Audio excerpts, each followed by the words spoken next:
بسم اللہ الرحمن الرحیم۔ تمام دوستوں کو جمعہ مبارک ہو۔ دوستوں، اللہ تعالیٰ سورہ بقرہ میں فرماتے ہیں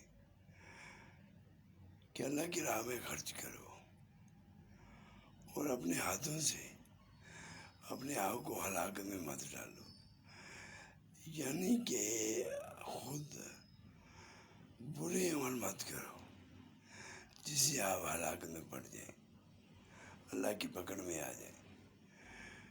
کیونکہ نیک کار جو بندے ہوتے ہیں اللہ انہی سے محبت کرتا ہے۔ اللہ تعالیٰ ہم سب کو نیک عمل کرنے کی توفیق دے تاکہ ہم ان بندوں میں شامل ہو جائیں جن سے اللہ تعالیٰ محبت کرتا ہے۔ آمین یا رب العالمین، آمین۔